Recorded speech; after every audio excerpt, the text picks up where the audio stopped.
ચાલો તો આપણે છેલ્લે ઉષ્માગતિશાસ્ત્રમાં તો આપણે અભ્યાસ કર્યો કે ભાઈ હેસનો ઉષ્મા સંકલનનો નિયમ અને ત્યારબાદ એની અંદર વિવિધ પ્રકારની એન્થાલ્પીની જે વ્યાખ્યાઓનો અભ્યાસ કર્યો. હવે આપણે આજે તો વાત કરવાની છે લેટિસ એન્થાલ્પી આપણે બાકી રાખી, બરાબર. તો લેટિસ એન્થાલ્પી શું છે કે ભાઈ લેટિસ એન્થાલ્પી એટલે એને વ્યાખ્યાયિત કરવામાં આવી છે કે એક મોલ ઘન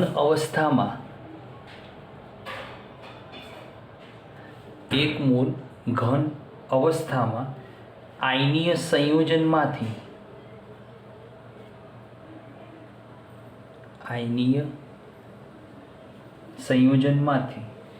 વાયુરૂપી ઘટક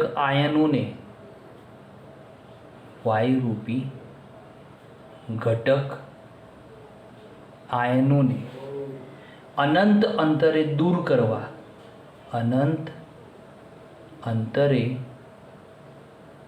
દૂર કરવા માટેની જરૂરી એન્થાલ્પી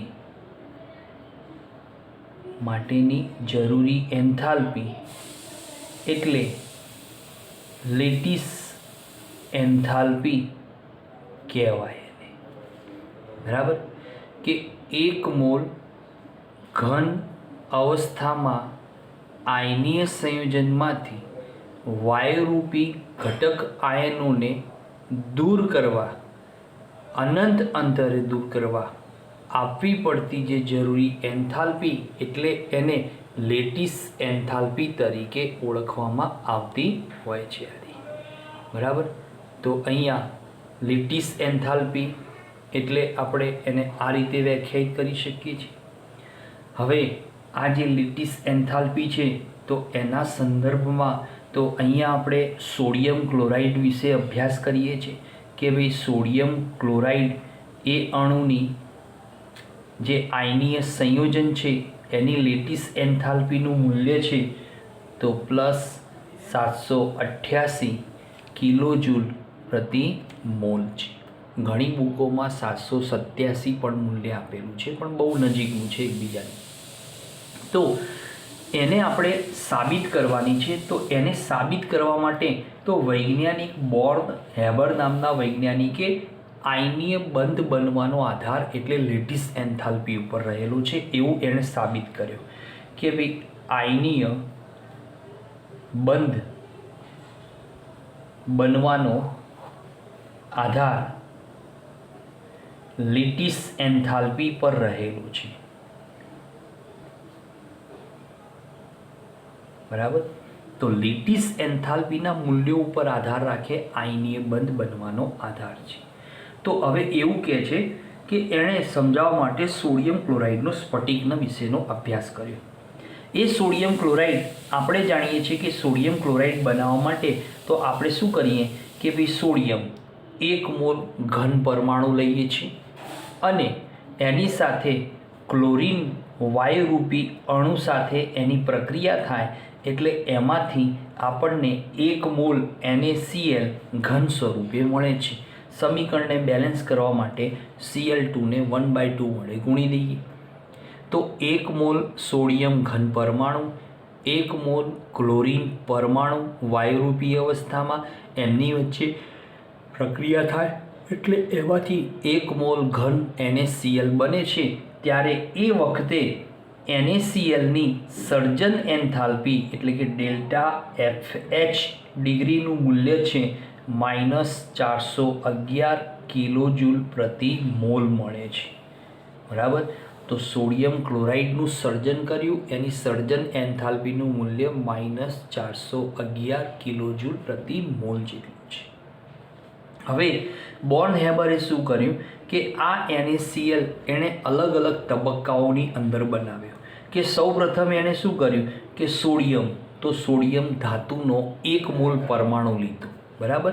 તો સોલિડ રૂપે હોય ધાતુ એને શું કર્યું કે સોડિયમના 1 મોલ વાયુરૂપી પરમાણુમાં ફેરવ્યું એટલે કે ઘન અવસ્થામાંથી વાયુ અવસ્થામાં ફેરવવા માટે તો અહીંયા એણે શું આપે છે તો એ એન્થાલ્પી આપી જેને ઉર્ધ્વ પાતન એન્થાલ્પી તરીકે ઓળખવામાં આવે છે અને જેને સંકેતમાં ડેલ્ટા એસ એચ વડે દર્શાવવામાં આવે છે. ચલો, delta S H. S means sublimation એટલે ઉર્ધ્વપાતન, ડેલ્ટા એચ એટલે એન્થાલ્પી. તો ડેલ્ટા એસએચનું મૂલ્ય તો એ બહારથી આપવામાં આવી કેટલી 108 કિલોજૂલ પ્રતિ મોલ જેટલી ઉર્જા બહારથી આપવામાં આવી. તો આ પ્રક્રિયા કેવી થઈ? ઉષ્મા શોષક પ્રક્રિયા થઈ કહેવાય. તો આ પ્રક્રિયા કયો ભાગ દર્શાવે છે? ઉષ્મા શોષક પ્રક્રિયાનો ભાગ છે. ફરીથી કે સોડિયમ ક્લોરાઇડ એનું સીધું એણે સર્જન કર્યું, એ વખતેની સર્જન એન્થાલ્પીનું મૂલ્ય છે -411 કિલોજૂલ પ્રતિ મોલ. હવે એ શું કરે છે કે સોડિયમ ક્લોરાઇડનું સર્જન કરવા માટે તો સોડિયમની તબક્કા વાઇઝ પ્રક્રિયા કરે છે કે જેમાં 1 મોલ ધાતુ પરમાણુ એનું 1 મોલ વાયુરૂપી પરમાણુમાં રૂપાંતરણ કરવા માટે ઉર્ધ્વપાતન એન્થાલ્પી આપવામાં આવે છે. 108 કિલોજૂલ જેટલી ઉર્જા આપવામાં આવે છે. એના કારણે આ પ્રક્રિયા કયા પાર્ટની થઈ? ઉષ્મા શોષક પ્રક્રિયાનો ભાગ કહેવાય છે. ચલો, સેકન્ડ પાર્ટમાં, બીજા તબક્કામાં હવે 1 મોલ જે સોડિયમ પરમાણુ છે એમાંથી એ પોતે શું બનાવે છે? 1 મોલ સોડિયમ વાયુરૂપી પરમાણુ આયન બનાવે છે. 1 મોલ સોડિયમ વાયુરૂપી પરમાણુ આયનનું નિર્માણ કરે છે.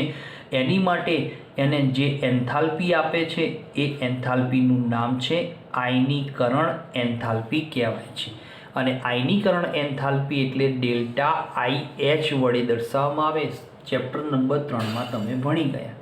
આઈ એટલે આયોનાઇઝેશન એટલે આયનીકરણ એન્થાલ્પી કહેવાય. તો આ એન્થાલ્પી બહારથી આપવામાં આવી અને એનું મૂલ્ય છે 496 કિલોજૂલ પ્રતિ મોલ જેટલી ઉર્જા આપવામાં આવે છે. આ બહારથી આપવામાં આવી એટલે પોઝિટિવ ઉર્જા કહેવાય. એટલે આ પ્રક્રિયા કયો પાર્ટ બન્યો? ઉષ્મા શોષક પ્રક્રિયાનો ભાગ બન્યો.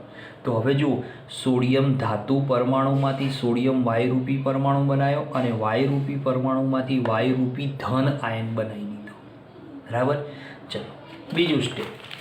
હવે ત્રીજો તબક્કો જોઈએ કે ત્રીજા તબક્કામાં શું કરે છે કે ત્રીજા તબક્કામાં ક્લોરીન લેવામાં આવે છે. તો ક્લોરીન વાયુરૂપે હંમેશા કેવો હોય? અણુ રૂપે હોય. કેમ કે Cl કોઈ દિવસ Cl રૂપે ના હોય, Cl2 રૂપે જ અસ્તિત્વ ધરાવે. તો વાયુરૂપી અણુ છે. આ વાયુરૂપી અણુમાંથી આપણે શું બનાવવું છે? વાયુરૂપી પરમાણુ બનાવવો છે. આ વાયુરૂપી પરમાણુ બનાવવા માટે આપણે શું કરીશું? વિઘટન એન્થાલ્પી આપવામાં આવતી હોય છે, જેને ડેલ્ટા ડિસએસોસિએશન એન્થાલ્પી એટલે ડેલ્ટા D/2 એટલે અણુમાં રહેલા 2 પરમાણુનું ભાગ કરવાની વાત કરે છે. સમીકરણને 1/2 વડે ગુણો આગળ એટલે થઈ ગયું બેલેન્સ. તો એ વખતે આ વિઘટન એન્થાલ્પી બહારથી આપવામાં આવે છે અને એ એન્થાલ્પી આપવી પડે છે. એનું મૂલ્ય છે +121 કિલોજૂલ પ્રતિ મોલ જેટલી ઉર્જા આપી છે. તો આ ઉર્જા બહારથી આપી, કેમ કે Cl2માંથી Cl બનાવવો પડે એટલે બંધને તોડવી પડે, વિઘટન કર્યું કહેવાય. તો એના કારણે આ વિઘટન એન્થાલ્પીની પ્રક્રિયા, તો આ પણ પ્રક્રિયા કેવી છે? ઉષ્મા શોષક પ્રક્રિયાનો ભાગ કહેવાય છે. ચોથા તબક્કામાં જઈએ કે હવે ત્રીજા તબક્કામાં બનેલો Cl વાયુરૂપી પરમાણુ એ હવે શું કરશે? 1 મોલ ઇલેક્ટ્રોન મેળવશે અને એમાંથી Cl વાયુરૂપી આયન બનાવશે. Cl માઇનસ આયનનું નિર્માણ કરે છે. તો Cl વાયુરૂપી પરમાણુ 1 મોલ ઇલેક્ટ્રોન મેળવે છે. ઇલેક્ટ્રોન મેળવે એટલે એને આપણે શું કહીએ છીએ? ઇલેક્ટ્રોન પ્રાપ્તિ એન્થાલ્પી કહેવામાં આવે છે. તો Cl માઇનસ આયનમાં રૂપાંતરિત થાય છે. તો એ વખતે એ પ્રાપ્તિ એન્થાલ્પી એટલે ડેલ્ટા EgH. Eg એટલે ઇલેક્ટ્રોન ગેઇન, ઇલેક્ટ્રોન પ્રાપ્તિ. બરાબર. એટલે ડેલ્ટા EgH. તો એનું મૂલ્ય આપણને મળે છે. તો એ મૂલ્ય 349 કિલો જૂલ પ્રતિ મોલ જેટલું છે. તો આ પ્રક્રિયા દ્વારા શું થાય છે? ઉષ્માનો જથ્થો ઉત્પન્ન થયો એટલે આ પ્રક્રિયા કયા ભાગમાં આવશે? ઉષ્મા ક્ષેપક પ્રક્રિયાના ભાગમાં ગણવામાં આવતી હોય છે. પાંચમો તબક્કો. હવે જે બીજા તબક્કામાં બનેલો સોડિયમ વાયુરૂપી ધન આયન અને ચોથા તબક્કામાં બનેલો Cl વાયુરૂપી ઋણ આયન, એમની વચ્ચે પ્રક્રિયા થાય. તો હવે જુઓ શું થશે કે ધન આયન અને ઋણ આયન અમુક અંતરે નજીક આવે એટલે જબરજસ્ત ટકરાવ થાય છે. એ ટકરાવ થાય એટલે એની અંદરથી સ્થિર વિદ્યુતીય આકર્ષણ બળ ઉત્પન્ન થશે. સ્થિર વિદ્યુતીય આકર્ષણ બળ કે જેના મદદથી શું ઉત્પન્ન થશે? લેટિસ ઉત્પન્ન થાય છે. પુષ્કળ માત્રામાં ઉર્જા ઉત્પન્ન થાય છે. તો એ ઉર્જા, એ જે લેટિસ બનશે તો 1 મોલ સોડિયમ સોલિડ આખો એક લેટિસ બનાવશે. તો એ વખતે આ જે આકર્ષણ બળથી જે પુષ્કળ માત્રામાં જે ઉર્જા ઉત્પન્ન થાય છે એ ઉર્જા બધી આ લેટિસમાં સમાઈ જાય છે. એટલે એ ઉર્જાનું નામ આપવામાં આવે છે લેટિસ એન્થાલ્પી કહેવાય છે, જેને સંકેતમાં ડેલ્ટા યુ એચ વડે દર્શાવવામાં આવે છે. બરાબર. યુનિટ એટલે લેટિસ કહેવાય. બરાબર. યુનિટ એટલે એકમ કોષ, એકમ કોષ એટલે લેટિસ. તો ડેલ્ટા યુ એચ, તો આ ઉષ્માનો જથ્થો -787 કિલો જૂલ પ્રતિ મોલ જેટલો છે. આટલી ઉર્જા ઉત્પન્ન થાય છે. એટલે આ પ્રક્રિયા કયો ભાગ કહેવાય છે? ઉષ્મા ક્ષેપક પ્રક્રિયાનો ભાગ તરીકે ઓળખવામાં આવતી હોય છે. હવે આ પાંચે તબક્કાઓ એનો આપણે સરવાળો કરીએ તો એ સરવાળો આપણે જે પહેલાં વાત કરી કે સાદી જે સોડિયમ ક્લોરાઇડ બનાવીએ ત્યારે જે ફોર્મેશન એન્થાલ્પી છે એના જેટલો જ થાય.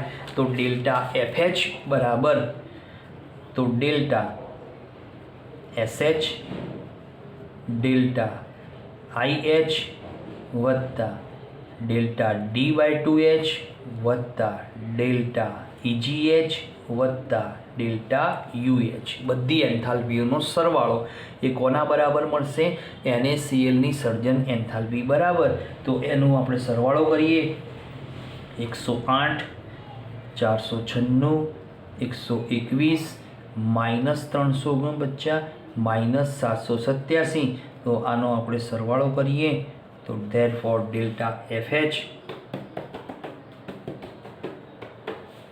તો આપણને મૂલ્ય મળે છે તો -411 કિલો જૂલ પ્રતિ મોલ જેટલી ઉર્જાનું મૂલ્ય પ્રાપ્ત થાય છે. તો આ શું દર્શાવે છે કે આ આખી જે પ્રક્રિયા થાય છે એ પ્રક્રિયામાં આપણને શું મળે છે? Sodium chloride. એના તબક્કા વાઇઝ જો એન્થાલ્પીઓનો પ્રયોગ કરવામાં આવે એટલે એન્થાલ્પીઓનો જે કુલ સરવાળાનું મૂલ્ય એ સોડિયમ ક્લોરાઇડની એક તબક્કાની પ્રક્રિયાને આ સર્જન એન્થાલ્પી બરાબર મૂલ્ય પ્રાપ્ત થતું હોય છે.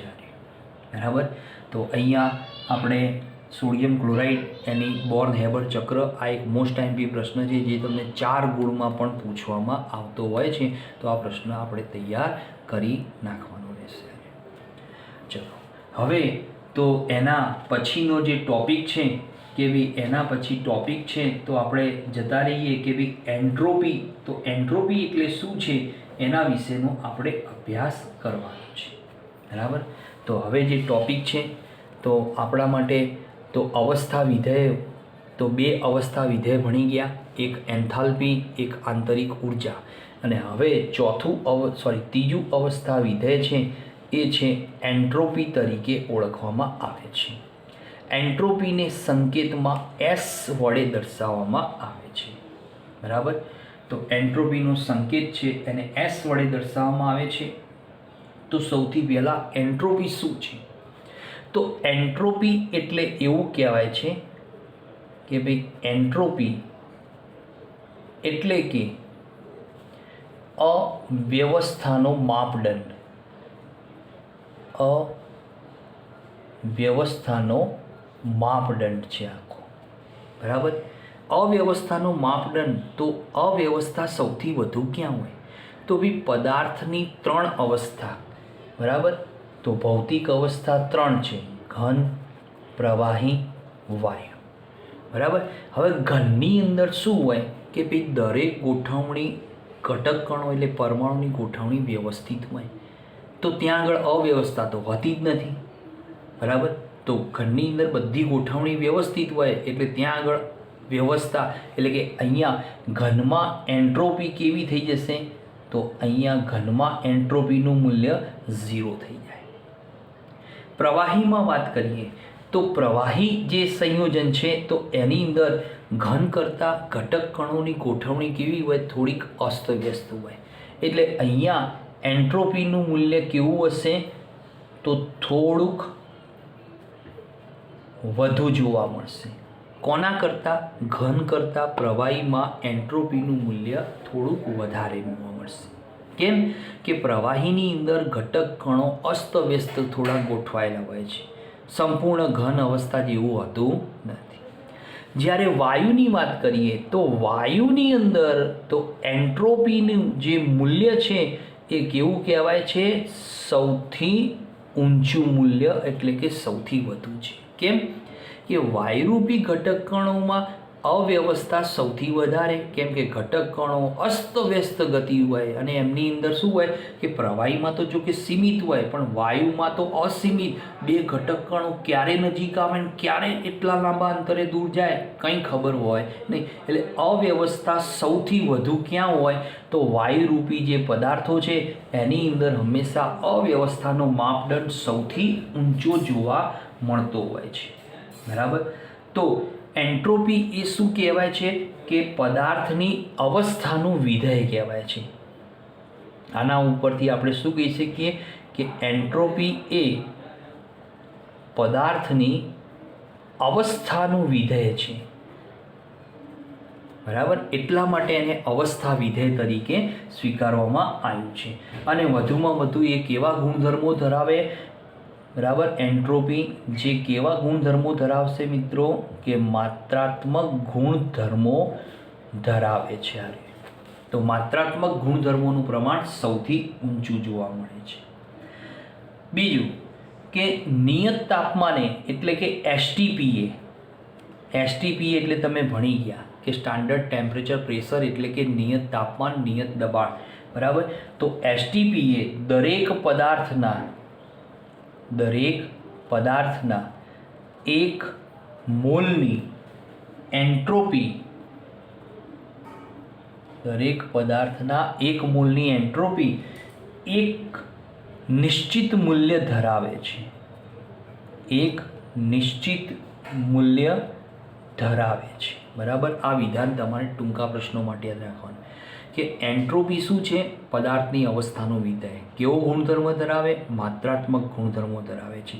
અને એવું કહેવાય છે કે આપણે કહેવાય પ્રમાણભૂત તાપમાન અને દબાણ, એટલે એસટીપી એ દરેક પદાર્થના 1 મોલની એન્ટ્રોપી એટલે એક એવું નિશ્ચિત મૂલ્ય પોતે ધરાવતું હોય છે.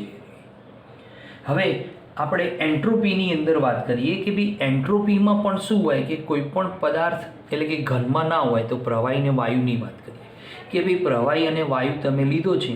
હવે એ પ્રવાહી અને વાયુ ઠંડો છે, બરાબર. એટલે એની અંદર શરૂઆતની એન્ટ્રોપીની અવસ્થા એટલે પ્રારંભિક અવસ્થા કહેવાય, બરાબર. કે ભાઈ પ્રવાહી કે વાયુની પ્રારંભિક સ્થિતિમાં એન્ટ્રોપી તો એસ એ કેવી હોય? પ્રારંભિક અવસ્થા ધરાવતી હોય, બરાબર. હવે શું કરવામાં આવે? હવે તેને ગરમ કરતા, તો આપણે જાણીએ કે ભાઈ પ્રવાહી તો વાયુને ગરમ કરો તો કણો શું કરે? આંદોલનીય ભ્રમણીય ઉર્જાઓ મેળવે. એના કારણે શું થાય કે એ ઉપર તરફ ગતિ કરશે, એટલે એમની ગતિ હજુ પણ એની અંદર અસ્તવ્યસ્તતામાં વધારો કરી નાખશે. એટલે કે ગરમ કરતાં અંતિમ અવસ્થામાં એન્ટ્રોપી, તો અંતિમ અવસ્થામાં એન્ટ્રોપી એટલે એસ અંતિમ અવસ્થા, બરાબર. તો એમનો ફેરફાર એટલે ડેલ્ટા એસ કહેવાય. ડેલ્ટા એસ એટલે એસ ફોર અંતિમ અવસ્થામાં એન્ટ્રોપી માઇનસ એસ પ્રારંભિક અવસ્થાની એન્ટ્રોપી આવી, બરાબર. તો એ વખતે એન્ટ્રોપીનો કુલ ફેરફાર એટલે અંતિમ અવસ્થામાં જે એન્ટ્રોપી જે છે એ હંમેશા વધારે હોય, પ્રારંભિક અવસ્થાની એન્ટ્રોપી હંમેશા ઓછી હોય. એટલે ડેલ્ટા એસ બરાબર આ રીતે આપણે એને દર્શાવવામાં આવે છે. હવે બીજું શું કહેવાય છે કે ભાઈ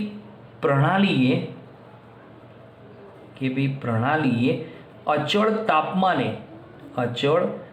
તાપમાને એટલે કે ટીએ, બરાબર, મેળવેલી કે ગુમાવેલી ઉષ્માનો જથ્થો,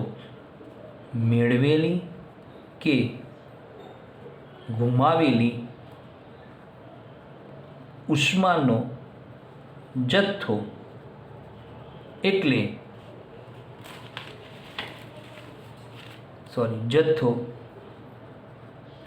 જથ્થાના ગુણોત્તરને એન્ટ્રોપી કહે છે, બરાબર.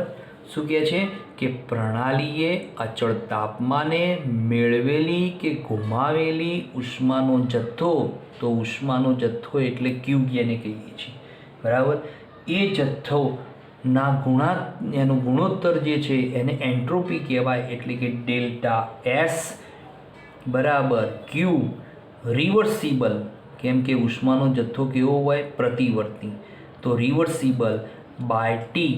તો આ આપણને એક એન્ટ્રોપીનું સૂત્ર મળે છે કે ડેલ્ટા એસ બરાબર તો પ્રણાલીએ મેળવેલી કે ગુમાવેલી જે પ્રતિવર્તી ઉષ્માનો જથ્થો એટલે ક્યુ રિવર્સિબલ ડિવાઈડ તાપમાન એટલે કે કેપિટલ ટી. આ એના ગુણોત્તરનું મૂલ્ય એટલે એન્ટ્રોપી તરીકે ઓળખવામાં આવતી હોય છે. હવે આપણે વાત કરીએ કે ભાઈ અહીંયા જે એન્ટ્રોપી જે મળે છે, બરાબર, તો એ પ્રતિવર્તી એન્ટ્રોપી તરીકે ઓળખાય. એટલે કે પુરોગામી પ્રક્રિયાએ એન્ટ્રોપી મળે અને પ્રતિગામી પ્રક્રિયામાં પણ એન્ટ્રોપી મળે. તો એના સંદર્ભમાં તો જે પ્રણાલીની એન્ટ્રોપીનો ફેરફાર છે કે પ્રણાલીની પોતાની એન્ટ્રોપીનો ફેરફાર અને પર્યાવરણની એન્ટ્રોપીના ફેરફારનો સરવાળો, જે પર્યાવરણ એટલે વાતાવરણ, કેમ કે પર્યાવરણના એક જે ભાગ છે જ્યાં આગળ પ્રયોગ કરીએ છીએ અને આપણે પ્રણાલી કહીએ છીએ. તો પ્રણાલીની એન્ટ્રોપીનો ફેરફારનું મૂલ્ય અને પર્યાવરણની એન્ટ્રોપીના ફેરફારનું મૂલ્યનો બેઝિક સરવાળો ઇઝ ગ્રેટર દેન 0. તો એમ કહેવાય કે પ્રક્રિયા આપમેળે થાય. તો પ્રક્રિયા કેવી થશે? આપમેળે એટલે સ્વયંસ્ફુરિત કહેવાય છે. બીજું વિધાન એમ કહે છે કે જો પ્રણાલીની એન્ટ્રોપીનો ફેરફાર અને પર્યાવરણની એન્ટ્રોપીના ફેરફારનો બેઝિક સરવાળો લેસ ધેન 0 હોય તો એવું કહેવાય છે કે પ્રક્રિયા આપમેળે ન થાય, કોઈ દિવસ સ્વયંસ્ફુરિત થતી નથી, જેને બિન સ્વયંસ્ફુરિત કહેવાય કે પ્રક્રિયા આપમેળે થઈ શકતી નથી હોતી. અને ત્રીજું વિધાન એમ કહે છે કે જો પ્રણાલીની એન્ટ્રોપીનો ફેરફાર અને પર્યાવરણની એન્ટ્રોપીના ફેરફારનો બેઝિક સરવાળો જો 0 મળે તો એવું કહેવાય કે ભાઈ પ્રક્રિયામાં સંતુલન સ્થપાય છે. પ્રક્રિયામાં શું થાય છે? સંતુલન સ્થિતિ સ્થપાતી હોય છે, એટલે કે પ્રક્રિયા સંતુલિત અવસ્થામાં છે એવું આપણે સાબિત કરી શકીએ છીએ, બરાબર.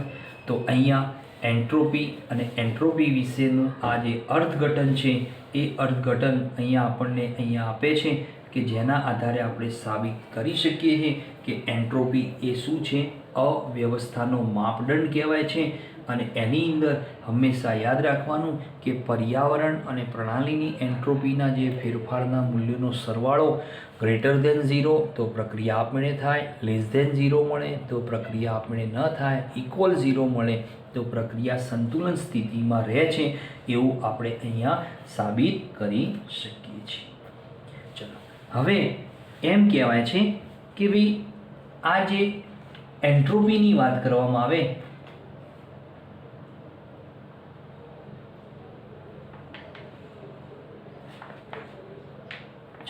એન્ટ્રોપીની વાત, કે ભાઈ એન્ટ્રોપીની અંદર તો એવું કહેવાય છે કે ક્યુ જે રિવર્સિબલનું જે મૂલ્ય છે એ હંમેશા કોના બરાબર હોય છે, તો પ્રક્રિયાની એન્થાલ્પી જેટલું હોય છે એવું આપણે આગળ જોઈ ગયા છીએ કે પ્રક્રિયાની એન્થાલ્પીનો ફેરફાર તો અચળ દબાણે ઉષ્માના જથ્થા જેટલો એટલે કે QP જેટલો હોય છે, ક્યુ રિવર્સિબલ જેટલો મળે છે.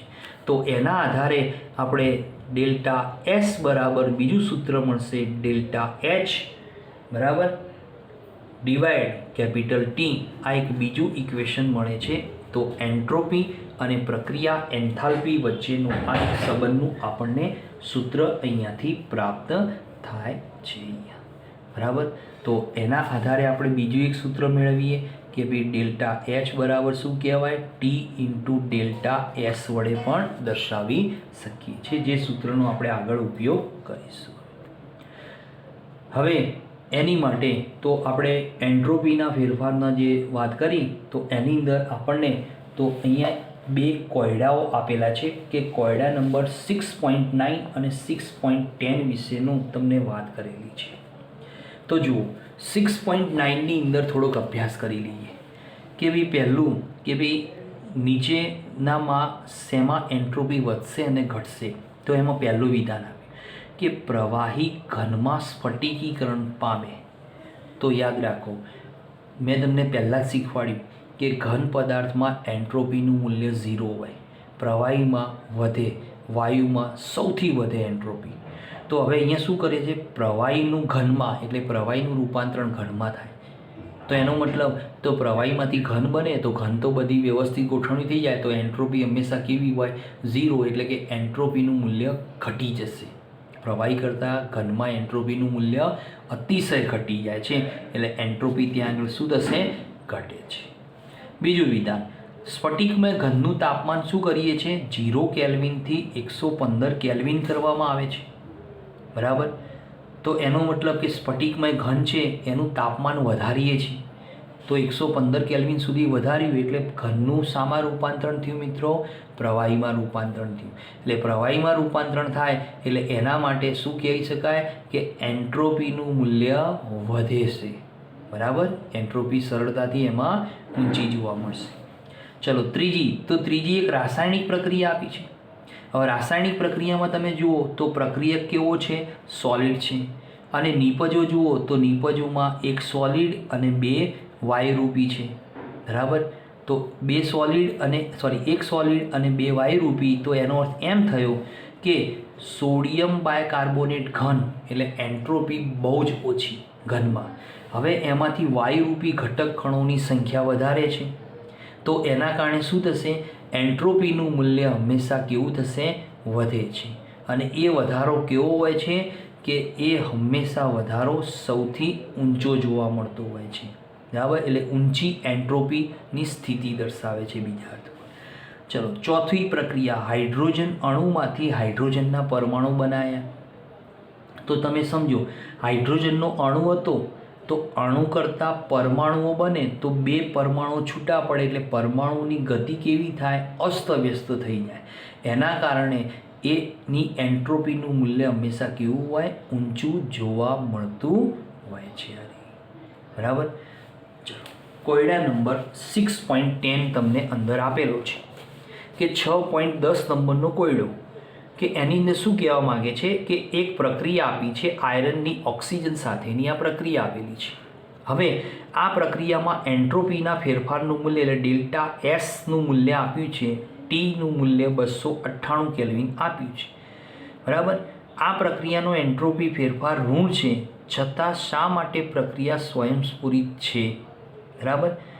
તો આ પ્રક્રિયા માટે તમને ડેલ્ટા આર એચનું મૂલ્ય પણ આપી દીધું છે.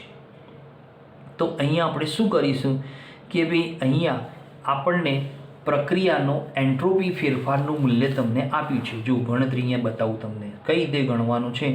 તો કોયડો 9.10 કઈ રીતે ગણવાનો છે, તો એક પ્રક્રિયા આપી છે, એ પ્રક્રિયાનો એન્ટ્રોપી ફેરફાર એટલે કે ડેલ્ટા એસ બરાબર -549.4 જૂલ પ્રતિ કેલ્વિન. કેમ કે એન્ટ્રોપીનો એકમ શું થશે? તો એન્ટ્રોપીનો એકમ જૂલ પ્રતિ કેલ્વિન થશે. આ ખાસ ખ્યાલ રાખવાનો. કેમ કે એન્થાલ્પીનું મૂલ્ય અથવા ઉષ્માનું મૂલ્ય જૂલમાં હોય અને ટી તાપમાનનું મૂલ્ય કેલ્વિનમાં, એટલે જૂલ પ્રતિ કેલ્વિન થશે. એન્ટ્રોપીનો એકમ કહેવાય છે. તો અહીંયા ડેલ્ટા એસનું મૂલ્ય આપી દીધું છે પ્રક્રિયા માટે. હવે એમ કે છે કે ડેલ્ટા એસ એનું એન્ટ્રોપીનો ફેરફાર કેવો છે? ઋણ થાય છે. ઋણ થાય તો એના સંદર્ભમાં આપણે નવી એન્ટ્રોપી શોધીએ. બરાબર? આ કઈ આપી છે? પ્રક્રિયાની એન્ટ્રોપી આપી છે. હવે એ પ્રક્રિયાની જે કહેવાય બીજા અર્થમાં સરાઉન્ડ એટલે કે પર્યાવરણની એન્ટ્રોપી શોધી નાખીએ તો ડેલ્ટા એસ પર્યાવરણનું મૂલ્ય, આ છે પ્રણાલીનું મૂલ્ય. આ આપણને રકમમાં કયું આપ્યું છે? પ્રણાલીની એન્ટ્રોપીનું મૂલ્ય. અને હવે આપણે શોધવાનું કયું છે? પર્યાવરણની એન્ટ્રોપીનું મૂલ્ય. તો એ આપણને કેવું કીધું છે? રકમમાં ઋણ ફેરફાર કીધો છે. રકમમાં જ કીધો છે ઋણ ફેરફાર. તો minus delta H by T. ચલો, ડેલ્ટા એચનું મૂલ્ય માઇનસ કૌંસમાં ડેલ્ટા એચ તો 1648 ગુણ્યા 10³ ભાગ્યા ટી એટલે 298 કેલ્વિન. બરાબર? સાદુરૂપ આપવામાં આવે તો ડેલ્ટા એસ પર્યાવરણનું મૂલ્ય, બરાબર, તો એ મૂલ્ય કેટલું મળશે? 5530 કિલો જૂલ પ્રતિ મોલ મળશે. સોરી, કિલો જૂલ ના કહેવાય, તમારા ચોપડીમાં એકમમાં ભૂલ છે, એકમ ભૂલ છે. બરાબર? જૂલ પ્રતિ કેલ્વિન આવે. તો ડેલ્ટા એસ પર્યાવરણનું મૂલ્ય મળી ગયું, ડેલ્ટા એસ પ્રણાલીનું આપેલું છે. તો હવે કુલ એન્ટ્રોપીનો ફેરફાર, કેમ કે પ્રક્રિયા કેવી કહે છે? સ્વયંસ્ફુરિત કહે છે. તો કુલ પ્રક્રિયાનો ફેરફાર એટલે કે ડેલ્ટા એસ કુલ બરાબર તો ડેલ્ટા એસ પ્રણાલી વત્તા ડેલ્ટા એસ પર્યાવરણ. ચલો, પ્રણાલીનું મૂલ્ય કેટલું છે? -549.4, બરાબર, વત્તા પર્યાવરણ 5530 મળ્યો મૂલ્ય. સાદુરૂપ આપો એટલે ડેલ્ટા એસ ટોટલ કેટલું મળશે? 4980.6 જૂલ પ્રતિ કેલ્વિન મોલ. તો આ શું મળ્યું? કુલ મૂલ્ય મળ્યું. તો આ શું દર્શાવે છે? કે ડેલ્ટા એસનું મૂલ્ય, તો આ જુઓ, આ જે મેં તમને વિધાનો શીખવાડ્યા ને બધા, એ ડેલ્ટા એસ કુલ બરાબર, બરાબર, આ બધા વિધાનો કેવા છે? ડેલ્ટા એસ કુલ બરાબર. તો જો ટોટલ એન્ટ્રોપીનું મૂલ્ય, તો પર્યાવરણની એન્ટ્રોપી અને પર્યાવરણ પ્રણાલીની એન્ટ્રોપીના ફેરફારનું મૂલ્ય કેવું હોય? >0. તો જોઈ જો મૂલ્ય કેવું છે? 0 કરતાં વધારે મળ્યું એટલે પ્રક્રિયા કેવી થશે? સ્વયંસ્ફુરિત એટલે કે આપમેળે પ્રક્રિયા થાય છે એવું અહીંયા સાબિત થઈ જાય છે. બરાબર? તો કોયડા નંબર 6.10 એ અહીંયા સાબિત થાય છે. 6.9 એની અંદર મેં તમને માહિતી શીખવાડી દીધી અને અંદર આપેલી છે. બરાબર? પણ યાદ રાખવાનું, એન્ટ્રોપી એટલે શું? કે ઘન પદાર્થમાં એન્ટ્રોપી એટલે અવ્યવસ્થાનો માપદંડ. અને અવ્યવસ્થા સૌથી વધારે ક્યાં હોય?